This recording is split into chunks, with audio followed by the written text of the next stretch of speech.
السلام عليكم ورحمة الله وبركاته. إن الحمد لله نحمده ونستعينه ونستغفره ونعوذ بالله من شرور أنفسنا ومن سيئات أعمالنا. من يهده الله فلا مضل له ومن يضلله فلا هادي له، وأشهد أن لا إله إلا الله وحده لا شريك له، وأشهد أن محمدا عبده ورسوله. أما بعد، فأعوذ بالله السميع العليم من الشيطان الرجيم. بسم الله الرحمن الرحيم. يا أيها الذين آمنوا اتقوا الله حق تقاته ولا تموتن إلا وأنتم مسلمون. يا أيها الناس اتقوا ربكم الذي خلقكم من نفس واحدة وخلق منها زوجها وبث منهما رجالا كثيرا ونساء، واتقوا الله الذي تساءلون به والأرحام إن الله كان عليكم رقيبا. يا أيها الذين آمنوا اتقوا الله وقولوا قولا سديدا يصلح لكم أعمالكم ويغفر لكم ذنوبكم، ومن يطع الله ورسوله فقد فاز فوزا عظيما. فإن أصدق الحديث كتاب الله، وخير الهدي هدي محمد صلى الله عليه وسلم، وشر الأمور محدثاتها، وكل محدثة بدعة، وكل بدعة ضلالة، وكل ضلالة في النار. محترم صدر اجلاس، ذی وقار اسٹیج پر تشریف فرما علماء کرام، ذمہ داران مسجد حاضہ اور میرے اسلامی بھائیوں اور بزرگوں، میں سب سے پہلے آج کی اس مبارک مناسبت سے اللہ تعالیٰ کا بے انتہا شکر بجا لاتا ہوں، جس کی توفیق سے رمضان المبارک کی آمد کی مناسبت سے کتاب و سنت کی روشنی میں کچھ اہم باتیں سیکھنے کے لیے ہم جمع ہوئے ہیں۔ اللہ تبارک و تعالی ہمارے اس جمع ہونے کو شرف قبولیت عطا فرمائے۔ اللہ تبارک و تعالی ہماری اس مجلس کو ہمارے لیے نجات اور اصلاح کا ذریعہ بنائے اور روز قیامت جنت میں داخلے کا سبب بنائے، آمین یا رب العالمین۔ محترم حضرات، جس موضوع سے متعلق مجھے آپ کے سامنے گفتگو کرنا ہے وہ آپ نے سنا، رؤیت ہلال یا علم فلکیات۔ موضوع کا سادہ اور سیدھا مطلب یہ ہے، اسلامک مہینوں کا آغاز اور اختتام، بالخصوص رمضان المبارک کے مہینے کا آغاز اور اس کا اختتام کیا علمی فلکیات کی بنیاد پر، سائنسی تحقیقات کی بنیاد پر، جسے ہم موٹے انداز میں ہجری کیلنڈر کے نام سے بھی جانتے ہیں، اس کی بنیاد پر رمضان المبارک کا آغاز اور اختتام کریں گے، یا پھر رؤیت ہلال کی بنیاد پر یعنی چاند دیکھ کر رمضان کا آغاز یا رمضان کا اختتام کریں گے؟ دونوں میں سے کس پر اعتماد کیا جائے گا؟ یہ مسئلہ ہے میرے بھائیوں، اس سے متعلق مجھے آپ کے سامنے گفتگو کرنا ہے۔ اللہ تعالیٰ نے قرآن مجید میں فرمایا، هو الذي جعل الشمس ضياء والقمر نورا وقدره منازل لتعلموا عدد السنين والحساب ما خلق الله ذلك الا بالحق يفصل الآيات لقوم يعلمون۔ اللہ تبارک و تعالیٰ کی ذات وہ ذات ہے جس نے سورج کو روشن بنایا، چاند کو نورانی بنایا، تاکہ تم سال کے حساب کو معلوم کر سکو، سالوں کے گنتی کو معلوم کر سکو۔ اللہ تبارک و تعالیٰ نے سورج اور چاند کو بے فائدہ نہیں بنایا، مقاصد کے تحت، فائدوں کے تحت اللہ تعالیٰ نے ان دونوں کو پیدا فرمایا۔ اللہ تبارک و تعالیٰ اپنی نشانیوں کو کھول کھول کر بیان کرتا ہے، جاننے والوں کے لیے، یقین رکھنے والوں کے لیے۔ حضرات، یہ آیت کریمہ اس مسئلے میں بنیاد اور اصول کی حیثیت رکھتی ہے کہ اللہ تبارک و تعالیٰ نے سورج کو روشن بنایا تاکہ اس سورج کے ذریعے سے اوقات کو معلوم کیا جا سکے، دنوں کو معلوم کیا جا سکے، ہفتوں کی معرفت ہو سکے، اور اللہ تبارک و تعالیٰ نے چاند کو نورانی اس لیے بنایا تاکہ اس چاند کی بنیاد پر لوگ اسلامک مہینوں کو پہچان سکیں اور اس بنیاد پر سالوں کو جان سکیں، سالوں کی گنتی کو معلوم کر سکیں۔ محترم حضرات، آپ دیکھیں گے کہ اللہ تبارک و تعالیٰ نے اس آیت کریمہ میں جو بات واضح فرمائی ہے وہ یہ ہے کہ اللہ تعالیٰ نے دنوں کی معرفت کے لیے، ہفتوں کی معرفت کے لیے سورج کو بنایا، اور مہینوں کی پہچان کے لیے، سالوں کی پہچان کے لیے اللہ تبارک و تعالیٰ نے چاند کو بنایا۔ اور یہ اللہ تبارک و تعالیٰ نے بہت آسان اور بہت ہی فطری نظام اور سسٹم رکھا ہے کہ دنوں کی معرفت، اوقات کی معرفت، ہفتوں کی معرفت، سالوں اور مہینوں کی معرفت کا ایک بہت ہی آسان سسٹم رکھا ہے، جس سسٹم کو ایک عالم بھی جان سکتا ہے، ایک جاہل بھی جان سکتا ہے، شہری آدمی بھی جان سکتا ہے، قریے میں رہنے والا انسان بھی پہچان سکتا ہے۔ وہ طریقہ یہ ہے کہ سورج طلوع ہوا تو دن شروع، سورج غروب ہوا تو دن ختم۔ اس طریقے سے اگر 7 دن ختم ہوئے تو ایک ہفتہ ختم، اور پھر اس کے بعد اگر 29ویں تاریخ کو چاند نظر آ جائے تو پھر مہینے کا آغاز، اور دوسرے مہینے میں 29 تاریخ کو چاند نظر آئے تو مہینہ ختم، دوسرا مہینہ شروع۔ اس طریقے سے جب سال کے 12 مہینے ختم ہو جائے تو پھر سال ختم، نیا سال شروع۔ یہ بہت ہی آسان اور فطری نظام اللہ تعالیٰ نے رکھا ہے کہ جس کی بنیاد پر ہر انسان، ہر مسلمان، چاہے عالم ہو، جاہل ہو، شہری ہو، قریے کا رہنے والا ہو، بڑی آسانی سے جان سکتا ہے۔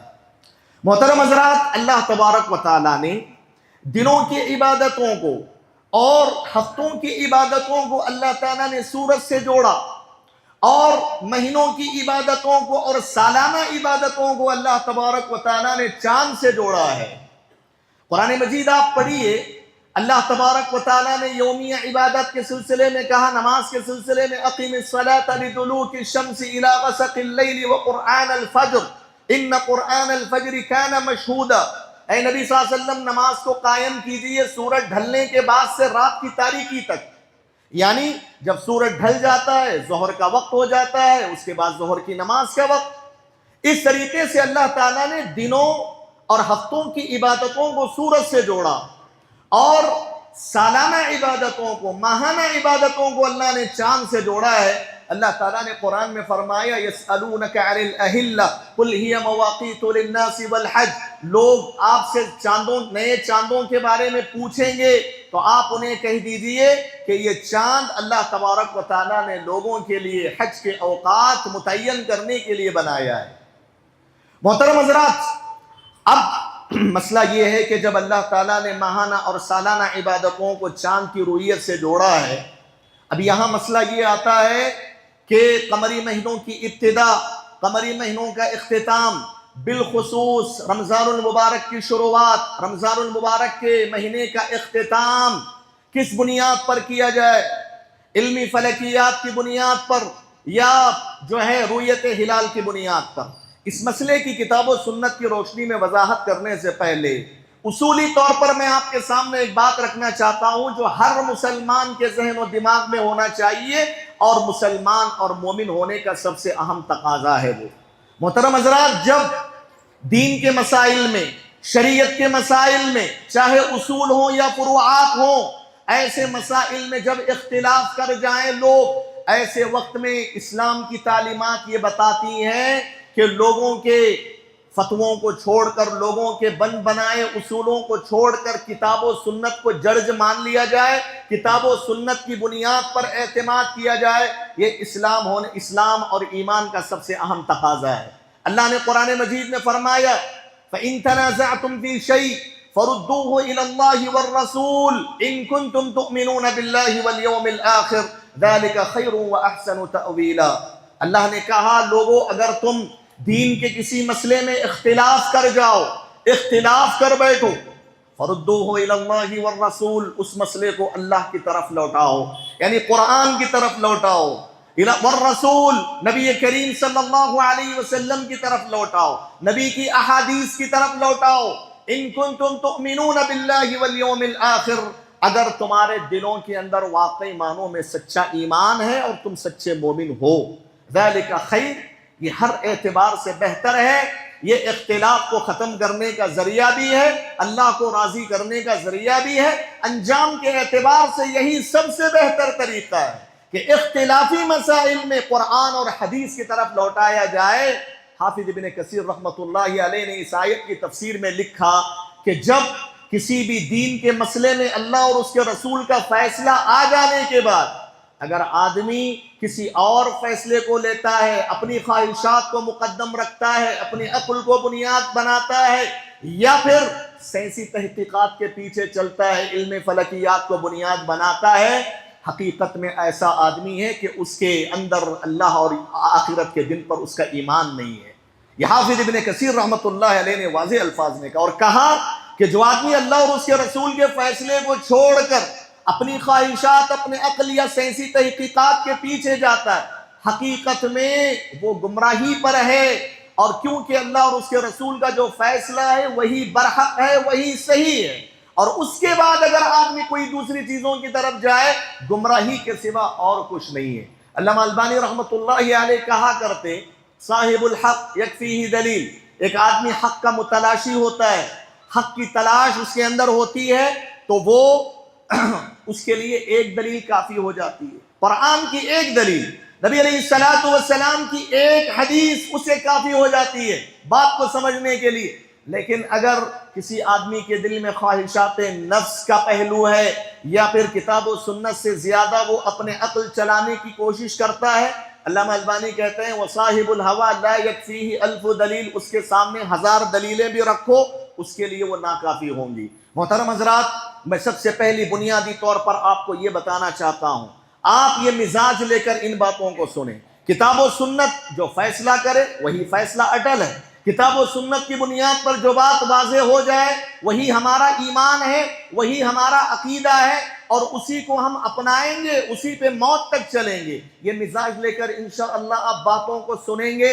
تو آسانی سے آپ کو باتیں سمجھ میں آئیں گی، اور کئی باتیں نہیں بلکہ ایک دلیل انشاءاللہ آپ کی سمجھ میں آنے کے لیے کافی ہوگی۔ حضرات آئیے میں چلتا ہوں، جو مسئلہ ہے وہ آغاز رمضان یا اختتام رمضان کے لیے رؤیت ہلال پر اس پر اعتماد کیا جائے گا، یا علمی فلکیات یا سائنسی تحقیقات کی روشنی میں جو چاند کے بارے میں علمی فلکیات کی تحقیقات کی روشنی میں جو خبر دی جاتی ہے اس کا اعتماد کیا جائے گا؟ میرے بھائیوں، اس سلسلے میں کوئی دو رائے نہیں ہو سکتی، یہ مسئلہ قرآن سے واضح طور پہ ثابت ہے، نبی کریم صلی اللہ علیہ وسلم کی بہت ساری احادیث سے یہ مسئلہ ثابت ہے، اور امت کے معتبر علماء کے اتفاق اور اجماع سے یہ مسئلہ ثابت ہے کہ قمری مہینوں کے آغاز اور اختتام کے لیے، بالخصوص رمضان المبارک کے آغاز اور اختتام کے لیے علمی فلکیات کا کوئی اعتبار نہیں کیا جائے گا، بلکہ رؤیت ہلال پر اعتماد کیا جائے گا، یعنی چاند دیکھنے پر اس کا اعتماد ہوگا، چاند دیکھ کر روزہ رکھا جائے گا، چاند دیکھ کر روزہ چھوڑا جائے گا۔ اس سلسلے میں سائنسی تحقیقات کا کوئی اعتبار نہیں، علم فلکیات کا کوئی اعتبار نہیں۔ میرے بھائیوں، یہ بات قرآن سے بالکل واضح طور پہ ثابت ہے، نبی کی احادیث سے ثابت ہے، اجماع امت سے ثابت ہے۔ اللہ تعالیٰ نے قرآن مجید میں فرمایا یسألونک عن الأہلہ قل ہی مواقیت للناس والحج، لوگ آپ سے چاند کے بارے میں پوچھتے ہیں، آپ کہیے اللہ تبارک و تعالیٰ نے چاند کو لوگوں کے لیے اور حج کے ایام کو معلوم کرنے کے لیے متعین فرمایا۔ حضرات اگر ہم علم فلکیات کی بات کرتے ہیں قرآن مجید کے، پھر یہ بے معنی ہو کر رہ جائے گی، قرآن مجید کی آیتیں بے معنی ہو کر رہ جائیں، اس پر عمل کیسے کریں گے آپ؟ اللہ تعالیٰ یہاں چاند کو معتبر قرار دے رہا ہے اور آپ کہہ رہے ہیں کہ علمی فلکیات کو معتبر قرار دیا جائے گا، پھر یہ سراسر اللہ تعالیٰ کے اس فرمان سے منہ موڑنے والی بات ہے۔ نبی کریم صلی اللہ علیہ وسلم کی حدیثیں ایک نہیں کئی حدیثیں ہیں میرے بھائیوں، نبی کریم صلی اللہ علیہ وسلم صحیح ہے، ان کی روایت ہے، صحیح بخاری اور مسلم کی حدیث ہے، آپ صلی اللہ علیہ وسلم نے فرمایا اذا رأیتموہ فصوموا، جب تم چاند کو دیکھ لو تو روزہ شروع کرو، وَإِذَا رَأَيْتُمُوهُ فَأَفْطِرُوا، جب تم چاند دیکھ لو تو روزہ چھوڑ دو، فَإِنْ غُمَّ عَلَيْكُمْ فَاقْدُرُوا لَهُ، اگر ابر آلود ہونے کی وجہ سے چاند نظر نہ آئے تو اس کا اندازہ کر لو۔ ایک اور حدیث میں نبی کریم صلی اللہ علیہ وسلم نے اور واضح الفاظ میں کہا لَا تَصُومُوا حَتَّى تَرَوْا الْهِلَالَ، تم اس وقت تک روزہ شروع نہ کرو جب تک کہ تم اپنی آنکھوں سے چاند کو نہ دیکھ لو۔ وَلَا تُفْطِرُوا حَتَّى تَرَوْهُ، روزہ اس وقت تک نہ چھوڑو جب تک کہ چاند تمہیں نظر نہ آ جائے۔ فَإِنْ غُمَّ عَلَيْكُمْ فَاقْدُرُوا لَهُ، اگر ابر آلود ہونے کی وجہ سے چاند نظر نہ آئے تو اس کا اندازہ کر لو۔ ایک اور حدیث میں نبی کریم صلی اللہ علیہ وسلم نے فرمایا صوموا لرؤیتہ، چاند دیکھ کر روزہ رکھو، وافطروا لرؤیتہ، چاند دیکھ کر روزہ چھوڑو۔ فَإِنْ غُبِّيَ عَلَيْكُمْ فَأَكْمِلُوا عِدَّةَ شَعْبَانَ 30، اگر 29ویں شعبان کو چاند نظر نہ آئے یا 29ویں رمضان کو چاند نظر نہ آئے تو شعبان کے 30 دن مکمل کر لو، شعبان کے 30 دن مکمل کر لو۔ حضرات، ان تینوں حدیثیں اس بات کا واضح پیغام دیتی ہیں رمضان کے شروع اور اختتام کے سلسلے میں رؤیت ہلال ہی کا اعتبار ہوگا، چاند دیکھنے کا ہی اعتبار ہوگا، سائنسی تحقیقات کا اعتبار کا کوئی ذکر نبی صلی اللہ علیہ وسلم نے حدیث میں نہیں فرمایا، اور علمی فلکیات کا کوئی اللہ کے نبی صلی اللہ علیہ وسلم نے ان حدیث میں ذکر نہیں فرمایا۔ اور دوسری بات یہ ہے کہ ان حدیث میں اللہ کے نبی نے کہا کہ اسلامک جو مہینہ ہوتا ہے یا تو بسفر 9 کا ہوتا ہے یا تو 30 کا ہوتا ہے۔ بسفر 9 کو اگر چاند نظر آیا سمجھ لو وہ مہینہ بسفر 9 کا ہے، اگلے دن سے دوسرا مہینہ شروع۔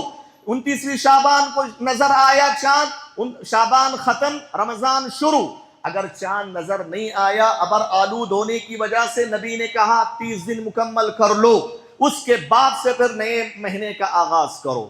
اس کا مطلب واضح الفاظ ہے، واضح الفاظ میں نبی صلی اللہ علیہ وسلم نے کہا یا تو چاند نظر آیا 29ویں شعبان کو، اس کا اعتبار کر کے نئے مہینے کا آغاز کیا جائے گا، اگر چاند نظر نہیں آیا تو 30 دن مکمل کیے جائیں گے۔ حضرات، اب اس کے بعد اگر کوئی شخص علم فلکیات کی بنیاد کی بات کرتا ہے، نہیں چاند کا اعتبار نہیں ہوگا، علم فلکیات کو بنیاد بنائیں گے، کیلنڈر کو بنیاد بنائیں گے، اس کا حساب و کتاب لے کر چلیں گے، سراسر نبی کریم صلی اللہ علیہ وسلم کی ان احادیث سے انحراف ہے۔ یہ بات نبی کریم صلی اللہ علیہ وسلم سے منہ موڑنے والی بات ہو جائے گی۔ یاد رکھیے، بعض علم فلکیات کی بنیاد پر جو تحقیق میں لگے ہوتے ہیں کچھ نادان حضرات، وہ یہ کہتے ہیں کہ نہیں، ان احادیث میں اللہ کے نبی صلی اللہ علیہ وسلم نے جو دیکھنے کی بات کہی ہے وہ ننگی آنکھوں سے دیکھنا مراد نہیں ہے، بلکہ دل سے دیکھنے والی بات ہے یا علمی اعتبار سے دیکھنے والی بات ہے، رؤیت بصریہ، رؤیت علمیہ، اس قسم کی بات کرتے ہیں۔ سب سے پہلی بات میرے بھائیو، امام ابن باز رحمۃ اللہ علیہ نے اس کا سیدھا جواب دیا۔ وہ یہ کہا اگر کوئی آدمی ان حدیث کی تعویل کرتا ہے، آنکھوں سے دیکھنے کو مراد نہیں لیتا ان حدیث میں، وہ سراسر غلطی پہ ہے اور گمراہی پہ ہے، اس لیے کہ ان احادیث کو صحابہ کرام نے کیسے سمجھا؟ ہم بار بار یہ بولتے ہیں نصوص کو صحابہ کرام کے مطابق سمجھیں گے، اسی میں ہماری نجات ہے، ہم اپنی عقل کی بنیاد پر نہیں سمجھیں گے۔ صحابہ نے کیسے سمجھا؟ صحابہ نے ان احادیث کو ننگی آنکھ سے دیکھنا مراد لیا ہے۔ عبداللہ ابن عمر رضی اللہ تعالیٰ عنہما کے بارے میں آتا ہے، وہ کہتے ہیں نبی صلی اللہ علیہ وسلم کے دور میں صحابہ نے چاند دیکھنے کی کوشش کی۔ کون سی کوشش تھی یہ؟ اگر چاند دیکھنے کی کوشش کون سی تھی صحابہ کی؟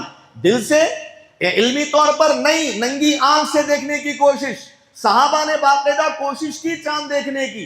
عبداللہ ابن عمر کہتے ہیں کہ میں نے چاند دیکھ لیا، مجھے چاند نظر آیا، میں نے نبی کو خبر دیا، نبی صلی اللہ علیہ وسلم نے روزہ رکھنے کا حکم دیا۔ صحابہ کرام نے ان احادیث سے رؤیت عینی لیا ہے، آنکھوں سے دیکھنے کی بات ہے میرے بھائیوں۔ اور دوسری بات یہ ہے، امام ابن باز رحمہ اللہ کہتے ہیں اگر رؤیت بصریہ مراد ہوتا تو 2 مفعول آنا چاہیے تھا، یہاں ایک ہی مفعول آیا ہے۔ یہ عربک گرامیٹیکل اعتبار سے یہ باتیں ہیں، اب میں باتیں رکھنا اس لیے ضروری سمجھتا ہوں کہ بعض لوگ ہو سکتا ہے ان کو ان باتوں پر شبہات ہوں، اسی لیے کلیئر کرنا پڑ رہا ہے۔ عربک گرامر کے حساب سے بھی صحیح نہیں ہے یہ رؤیت قلبیہ مراد لینا۔ تو محترم حضرات، یہ پہلا شبہ تھا جو عام طور سے علم فلکیات پر چلنے والوں کا ہوتا ہے، جس کی وضاحت کرنا مجھے ضروری تھی۔ دوسری بات، یہاں اللہ کے نبی صلی اللہ علیہ وسلم نے حدیث میں کہا فَقْدُرُوا لَهُ، اس کا اندازہ کر لو۔ اور بعض نادان حضرات بولتے ہیں دیکھو اللہ کے نبی نے خود یہاں فرمایا اندازہ کرنے کا، حساب لگانے کا، اسی لیے ہم علم فلکیات کی بنیاد پر، حساب و کتاب کی بنیاد پر ہم چلتے ہیں، خود اللہ کے نبی صلی اللہ علیہ وسلم نے اس کا حکم دیا۔ یہ سراسر غلط ہے میرے بھائیوں، یہ سراسر غلط ہے۔ بلکہ بعض لوگ یہاں تک کہتے ہیں فَقْدُرُوا لَهُ کا یہ حکم علم فلکیات کے ماہر لوگوں کے لیے دیا گیا، اور فَأَكْمِلُوا عِدَّةَ شَعْبَانَ 30 دن مکمل کرنے کی بات نبی نے عام لوگوں کو حکم دیا۔ یہ تفریق کہاں سے لے کر آ جاتے ہیں؟ کس نے کہا؟ کسی معتبر سلف صالحین میں سے کسی معتبر سلف سے یہ تقسیم آپ کو نظر نہیں آئے گی۔ یہ سراسر تعویل ہے، یہ سراسر تعویل فاسد ہے میرے بھائیوں۔ یہ کیسے ہو سکتا ہے؟ اللہ کے نبی صلی اللہ علیہ وسلم چاند کے سلسلے میں کچھ لوگوں کو الگ حکم دے رہے ہیں اور کچھ لوگوں کو دوسرا حکم دے رہے ہیں، یہ سراسر غلط بات ہے۔ اور دوسری بات، الحدیث یفسر بعضہ بعضا فاقدروا لہ، اگر 29ویں شعبان کو ابر آلود ہو جائے تو اندازہ کر لو۔ کیا مطلب ہے اس کا؟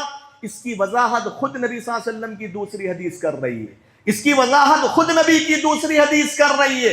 امام بخاری رحمۃ اللہ علیہ نے فَقْدُرُوا لَهُ ان الفاظ کو نقل کرنے کے بعد وہ حدیثیں لائے ہیں جن احادیث میں اس بات کا ذکر ہے کہ نبی نے کہا 30 شعبان کو مکمل کر لو۔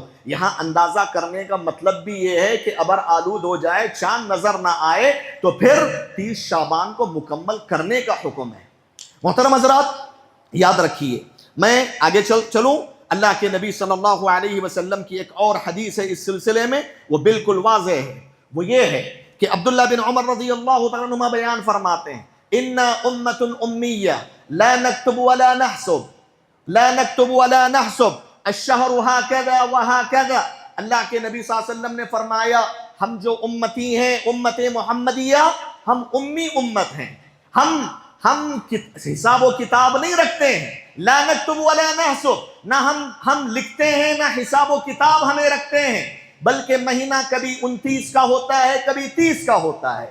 حضرات شیخ الاسلام ابن تیمیہ رحمۃ اللہ علیہ نے اس حدیث کی روشنی میں کہا کہ یہ حدیث اگر خبر کے طور پہ آئی ہے، لیکن حقیقت میں اس کا معنی یہ ہے کہ لوگوں، ہم امی امت ہیں، ہم حساب و کتاب رکھنے والی امت نہیں ہے، لہٰذا علم فلکیات کی بنیاد کو مت بناؤ، علم فلکیات پر اعتماد مت کرو، حساب و کتاب پر اعتماد مت کرو، کیونکہ اللہ تعالیٰ نے ہمیں امت امیہ بنایا ہے۔ اللہ تعالیٰ نے ہم لوگوں کو حساب و کتاب کرنے کا مکلف نہیں کیا ہے۔ حضرات امام نووی رحمہ اللہ اس حدیث کی روشنی میں کہتے ہیں، اس حدیث کے بعد بھی اگر کوئی شخص رمضان کے آغاز اور اختتام کے لیے علم فلکیات کو بنیاد بناتا ہے، اس کا قول مردود ہے، اس کے قول کا کوئی اعتبار نہیں ہے نبی کریم صلی اللہ علیہ وسلم کی اس حدیث کی روشنی میں۔ اچھا، علم فلکیات کے بعد حضرات جب اس حدیث کو پیش کیا جاتا ہے تو یہ بولتے ہیں نہیں، وہ تو صحابہ کا دور تھا، نبی کا دور تھا، ابھی اتنی ترقی نہیں ہوئی تھی سائنسی اعتبار سے، لیکن آج علم فلکیات کے ماہر بن چکے ہیں، پوری تحقیقات عروج پر ہیں، تو وہ اس وقت کی بات تھی، لیکن اب چونکہ زیادہ تحقیق ہو چکی ہے تو اس بنیاد پر ہم علم فلکیات کو بنیاد بنائیں گے۔ پہلی بات میرے بھائیوں، نبی کریم صلی اللہ علیہ وسلم کی احادیث مبارکہ مخصوص زمانے کے لیے نہیں ہوا کرتی۔ آپ یہ کہنا چاہتے ہیں کہ یہ حدیث صرف نبی کے دور کے لیے تھی، صحابہ کے دور کے لیے تھی، اس دور کے لیے نہیں ہے۔ کتنی بڑی جرأت ہے یہ! نبی کریم صلی اللہ علیہ وسلم کی احادیث مبارکہ قیامت تک آنے والے تمام انسانیت کے لیے اور ہر دور کے لیے ہے۔ یہ حدیث ہر دور کے لیے، اس حدیث کے اندر جاہل بھی شامل ہے، اس حدیث کے اندر علم فلکیات کا ماہر آدمی بھی شامل ہے، ہر کوئی اس میں شامل ہے، کیونکہ نبی نے کہا ہم امت محمدیہ۔ کیوں؟ علم فلکیات کے ماہر امت محمدیہ نہیں ہے کیا؟ وہ بھی امت محمدیہ ہے۔ پیارے نبی صلی اللہ علیہ وسلم نے اس حدیث میں سب کو شامل کیا، یہ حدیث عام ہے، تخصیص کی کوئی دلیل نہیں ہے۔ زمانے کے ساتھ آپ اس زمانے کے ساتھ اس حدیث کو خاص کر دیں، اس زمانے سے خارج کر دیں، اس کی کوئی دلیل نہیں ہے۔ اور دوسری بات میرے بھائیوں، آپ کو پتا ہونا چاہیے، لوگ بولتے ہیں نا علم فلکیات بہت عروج پہ ہے، سائنس بہت ترقی کیا۔ صحابہ، تابعین، تبع تابعین کے دور میں بھی علم فلک تھا، علم فلک کی بنیادیں تھیں۔ حضرت عمر بن خطاب رضی اللہ عنہ کے دور خلافت سے ہجری کیلنڈر کا آغاز ہو چکا تھا۔ وہاں بھی یہ چیز موجود تھی، اس کے باوجود صحابہ، تابعین سب لوگوں کا اعتماد رؤیت ہلال پر ہوتا تھا، علم فلکیات کی بنیاد پر وہ کبھی انہوں نے اعتماد نہیں کیا۔ حضرات یہ بات کہنا ہے کہ پہلے نہیں تھا، نہیں، پہلے بھی تھا، اس کے باوجود بھی سلف صالحین نے قرون مفضلہ کے جو سلف ہیں ان سب کا اعتماد رؤیت ہلال پر تھا۔ اور تیسری بات میرے بھائیوں، لوگ بولتے ہیں دیکھو یہ جو علم فلکیات کا جو حساب ہوتا ہے نا بڑا باریک ہوتا ہے، بڑا دقیق ہوتا ہے، اس لیے ہم اس پر اعتماد کر لیں گے۔ پہلی بات میرے بھائیوں، علم فلکیات کتنی بھی ترقی کر لے وہ ظن کے دائرے سے نہیں نکل سکتا، وہ قطعی دائرے میں داخل ہو ہی نہیں سکتا، اس کی ظنیت آج بھی باقی ہے۔ اس کی سب سے پہلی وجہ یہ ہے، شیخ الاسلام علامہ ابن تیمیہ رحمۃ اللہ علیہ کہتے ہیں واتفق اہل الحساب العقلاء على ان معرفة ظهور الحلال لا يضبط بالحساب ضبطا تاما قط ولذلك لم يتكلم فيه حداق الحساب بل انكروه وانما تكلم فيه قوم من متاخريهم تقريبا وذلك ضلال عن دين الله وتغيير له شبيه بضلال اليهود والنصارى۔ شیخ الاسلام ابن تیمیہ نے مجموع الفتاویٰ میں یہ بات لکھی ہے، ہاں علماء کی بات نہیں کر رہا ہے ابن تیمیہ، علماء کی بات نہیں کر رہے بلکہ علم فلکیات کے ماہر لوگوں کی بات کر رہے ہیں، جو علم فلکیات کے پیچھے چلنے والے ہیں ان کی بات کر رہے ہیں۔ علم فلکیات کے ماہر لوگ جو عقل مند ہیں، جو محقق ہیں علم فلکیات کے، ان کا اس مسئلے پہ اتفاق ہے کہ چاند کب ظاہر ہوگا کب نہیں ہوگا، اس مسئلے کو علم فلکیات کی بنیاد پر دقت کے ساتھ، باریکی کے ساتھ قابو میں لانا ممکن نہیں ہے۔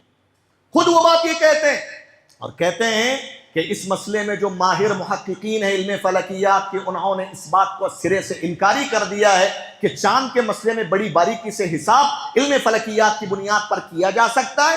خود علم فلکیات کے ماہر نے انکار کیا۔ شیخ الاسلام ابن تیمیہ رحمۃ اللہ علیہ کہتے ہیں دراصل علم فلکیات میں بہت کم علم رکھنے والوں نے اس مسئلے میں گفتگو کی ہے۔ اس کے بعد کہتے ہیں علم فلکیات کے پیچھے چلنا، رؤیت ہلال کو چھوڑ کر یہ دین سے ہٹ جانا ہے، دین سے انحراف ہے اور دین کو بدلنے والی بات ہے۔ یہ یہود و نصارہ کی گمراہی سے اس میں مشابہت پائی جاتی ہے۔ تو محترم حضرات، اسی طریقے سے آپ دیکھیں، حقیقت ہے، تجربہ بھی اس بات پر ثبوت ہے، بکر بن عبداللہ ابو زید نے یہ نقل کیا کہ 1406 سن ہجری میں سعودی عرب کے اندر پورے علمی فلکیات کے ماہروں نے یہ ڈکلیئر کر دیا تھا کہ 30 شوال کو چاند نظر آئے گا، یہ چاند جو ہے نظر آنا ممکن نہیں ہے۔ انکار کر دیا تھا کہ 30 شوال 1406 سن ہجری کی بات ہے، ان کی طرف سے یہ ڈکلیئر ہو گیا تھا کہ چاند نظر آنا ممکن نہیں ہے علم فلکیات کی طرف سے۔ میرے بھائیوں، بکر بن عبداللہ ابو زید کہتے ہیں کہ سعودی عرب کے مختلف علاقوں میں 20 سے زائد لوگوں نے اپنی آنکھوں سے چاند دیکھا تھا۔ یہ اس بات کی دلیل ہے کہ ابھی بھی ظن کے دائرے میں قطعی نہیں ہو سکتا یہ علم فلک۔ اور دوسری بات، بعض علماء نے کہا 1324 سن ہجری کی بات ہے، اس وقت 29 شعبان کو علم فلک کے ماہرین نے یہ ڈکلیئر کر دیا تھا کہ چاند نظر آنا کنفرم ہے، چاند ہوگا، چاند نظر آئے گا۔ اور بعض لا علم لوگوں نے اس وقت اس پر اعتماد کر کے نماز تراویح بھی ادا کر لی تھی سعودی عرب کے اندر، لیکن میرے بھائیوں سعودی عرب کے کسی بھی علاقے میں چاند نظر نہیں آیا تھا۔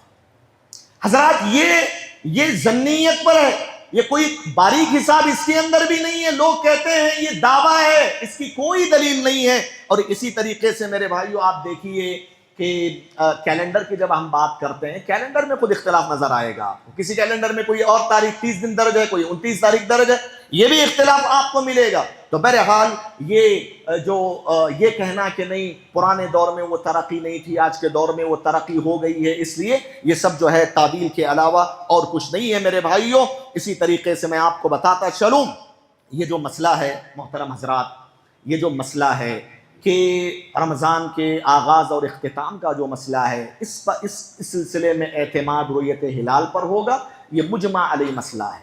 اس پر علماء کا اجماع ہے میرے بھائیوں، اجماع ہے۔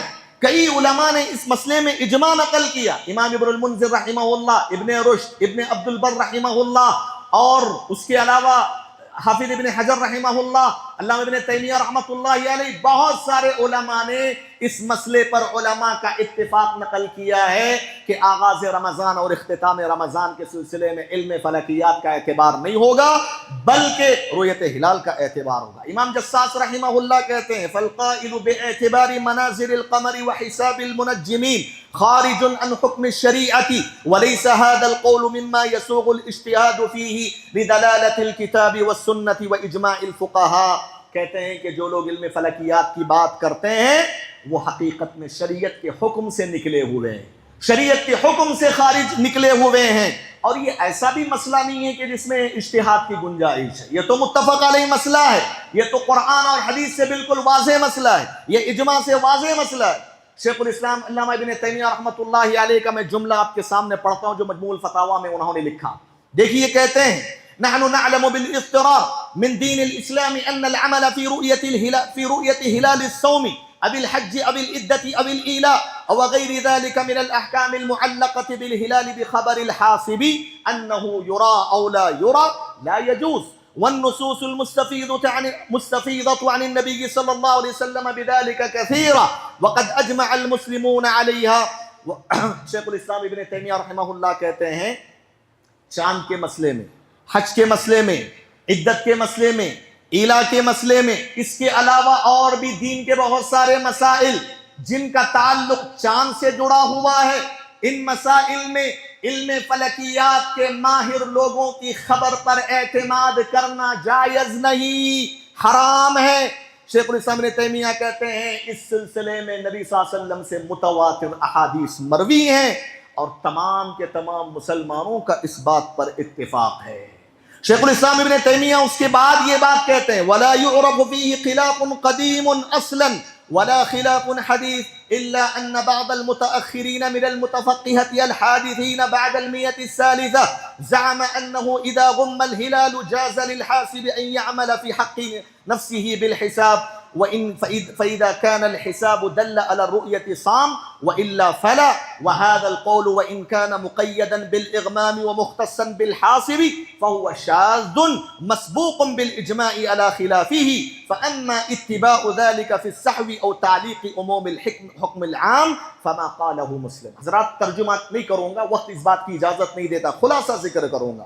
شیخ الاسلام ابن تیمیہ کہتے ہیں کہ رؤیت ہلال آغاز رمضان اور اختتام رمضان کے سلسلے میں چاند پر اعتماد ہوگا علم فلکیات کی بنیاد پر، اس مسئلے میں قدیم زمانے میں کوئی اختلاف رہا ہی نہیں ہے، نہ جدید دور میں اس سلسلے میں کسی عالم نے اختلاف کیا ہے۔ ہاں، 3 صدی ہجری کے بعد بعض فقیہ نما لوگ جو حقیقت میں علم کی گہرائی ان کے پاس نہیں تھی، بلکہ وہ علم کی گہرائی کے بغیر متفقہ نما لوگوں نے کہا اگر 29 شعبان کو ابر آلود ہو، ایسی صورت میں علم فلکیات کے ماہر کو علم فلکیات پر اعتماد کرنے کی اجازت ہے۔ ابن تیمیہ کہتے ہیں کہ ہر ایک کے لیے نہیں، جن علماء نے بھی اس وقت کہا تھا بعد کے وہ بھی تب قرون مفضلہ کے بعد وہ بھی 29 شعبان کو جب ابر آلود ہو، اور وہ بھی کس کے لیے؟ سب لوگوں کے لیے نہیں، صرف علم فلکیات کے ماہر کے لیے۔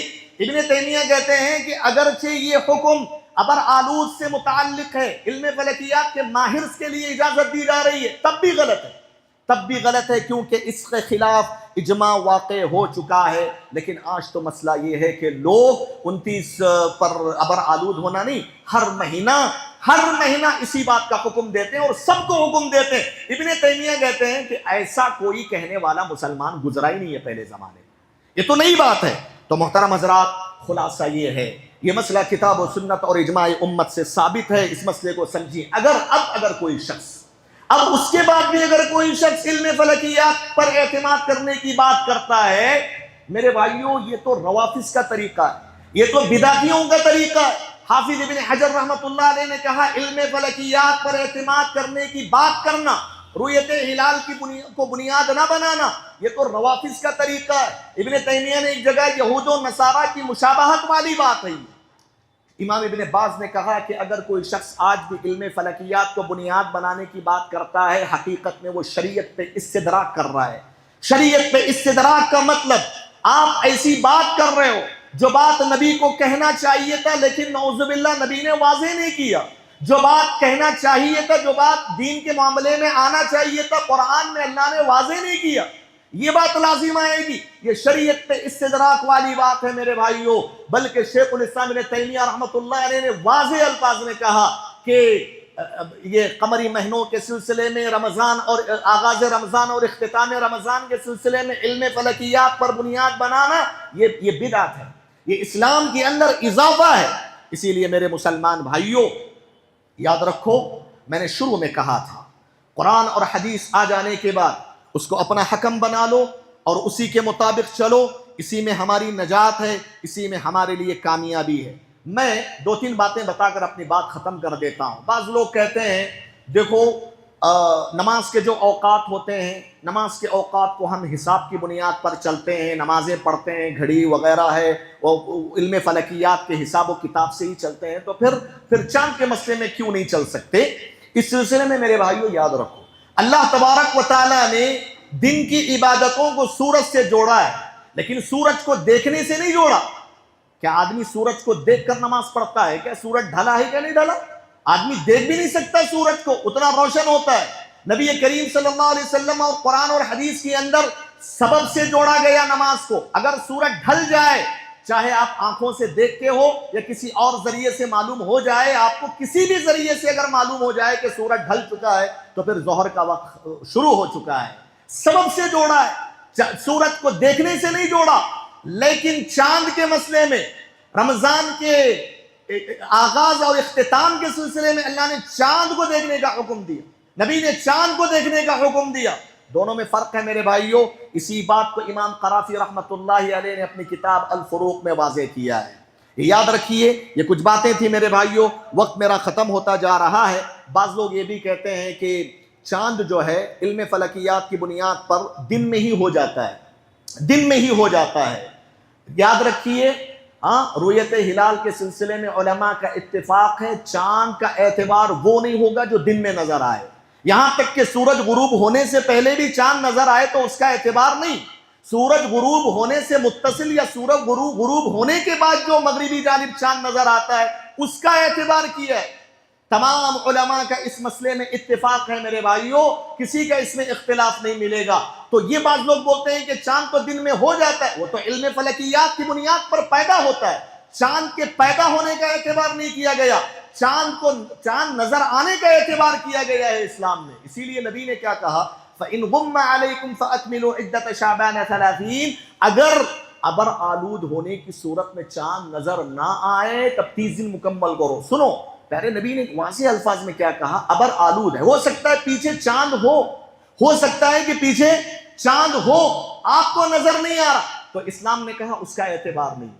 یہاں تک کہ شام کے وقت بھی اگر ابر کے پیچھے چاند ہے، آپ کو نظر نہیں آیا، کسی کو نظر نہیں آیا، چاند کی رؤیت ہوئی نہیں، تو پھر 30 دن مکمل ہی کرنا ہے۔ ابر آلود ہونے کی صورت میں 30 دن مکمل کرنا ہے، وہاں بھی رؤیت کو اعتبار قرار نہیں دیا گیا۔ تو میرے بھائیوں، یہ کہنا ہے کہ نہیں دن کے چاند کا اعتبار ہوگا یا دن میں ہی چاند ہو جاتا ہے، وہ علم فلکیات کی بنیاد پر ہوتا ہے، پیدائش کا اعتبار کیا جاتا ہے علم فلکیات پر میں، لیکن شریعت اسلامیہ میں رؤیت کا اعتبار ہوتا ہے۔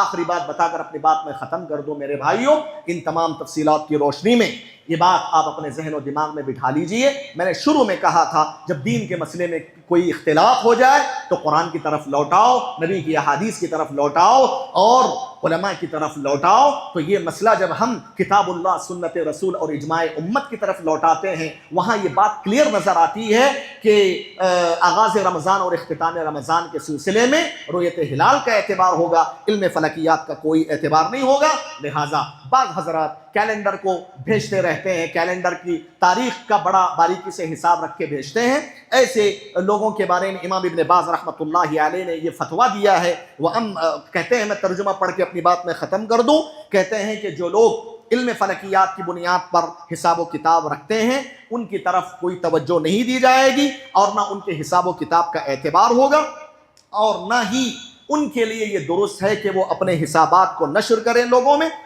کیونکہ اس کی وجہ سے لوگوں کے اندر تشویش پیدا ہوتی ہے، نہ رؤیت ہلال کے مسئلے میں ہو، نہ کسی اور جو ایسے مسائل میں جن کا تعلق چاند سے جڑا ہوا ہے۔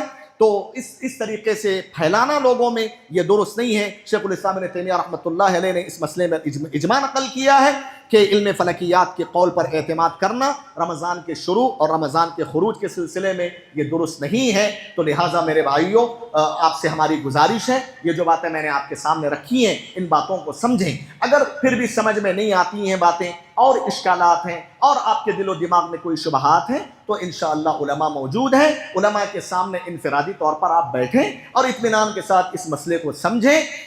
علماء کے سامنے بیٹھیں گے اور کچھ وقت دیں گے تو انشاءاللہ سنجیدگی کے ساتھ بات سمجھائی جائے گی اور بات بھی سمجھ میں آئے گی۔ یہ کچھ باتیں تھیں، اور بھی کچھ باتیں رہ گئیں لیکن وقت کافی ہو چکا میرا۔ میں اللہ رب العالمین سے دعا کرتا ہوں کہ جو باتیں میں نے آپ کے سامنے رکھی ہیں ان باتوں کو سمجھنے والا اللہ تعالی ہم سب کو بنائے۔ اللہ تبارک و تعالی ہم سب کو کتاب اللہ سنت رسول صلی اللہ علیہ وسلم کے مطابق زندگی گزارنے کی توفیق عطا فرمائے۔ آمین و آخر دعوانا الحمدللہ رب العالمین۔ والسلام علیکم ورحمۃ اللہ وبرکاتہ۔